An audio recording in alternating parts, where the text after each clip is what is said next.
কক্সবাজারে নামমাত্র দামে লিজ নেওয়া হয়েছে হাজার কোটি টাকার জমি। এতে সাবেক সচিব ও আওয়ামী লীগ নেতা কবির বিন আনোয়ার প্রভাব খাটিয়েছেন বলে অভিযোগ স্থানীয়দের। Bangabandhu Sheikh Mujib academy of public administration স্থাপনে প্রায় ৭০০ একর জমি লিজ নেওয়া হয়। লিজ বাতিলে পরিপত্র জারি হলেও আদালতের মাধ্যমে চূড়ান্ত সমাধান চান পরিবেশবিদ ও স্থানীয়রা। কক্সবাজার প্রতিনিধি মোর্শেদুর রহমান খোকনের তথ্য ও ছবিতে ডেস্ক রিপোর্ট।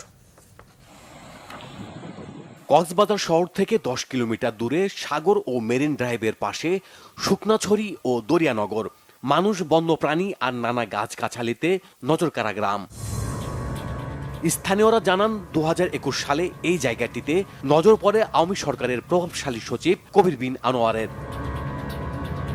প্রকৃতি ধ্বংসের এ উদ্যোগ নেওয়া হয় Bangabandhu Sheikh Mujib academy of public অ্যাডমিনিস্ট্রেশনের নামে। সেজন্য আমাদের উপর কি করছে, আওয়ামী লীগ সরকার একটা প্রভাব খাটিয়েছে।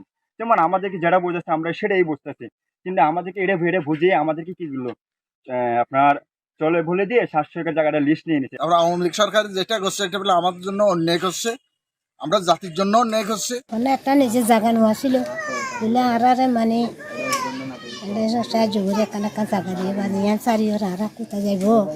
এই হিমছড়ি ইকোসিস্টেমস যেটা ২২ কিলোমিটার দীর্ঘ এবং ৭-৮ কিলোমিটার চৌড়া, এই ইকোসিস্টেমসটা যদি টিকে না থাকে তাহলে কক্সবাজার শহর এবং শহরতলির মানুষ টিকে থাকতে পারবে না।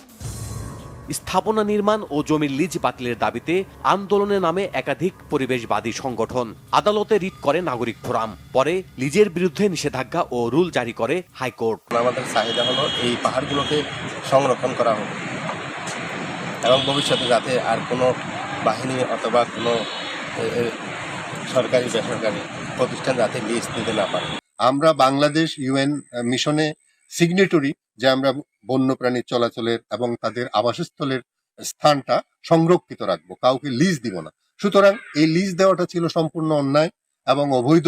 এই অবৈধ প্রক্রিয়ার সাথে যে সমস্ত সরকারি কর্মকর্তারা এখানে জড়িত ছিলেন তাদের বিরুদ্ধে যেন রাষ্ট্র ব্যবস্থা নেয়। উন্নয়নের নামে পরিবেশ ধ্বংস করে আওয়ামী লীগ সরকারের আমলে অপরিকল্পিত নানা উদ্যোগ বন্ধ করার দাবি কক্সবাজারবাসীর।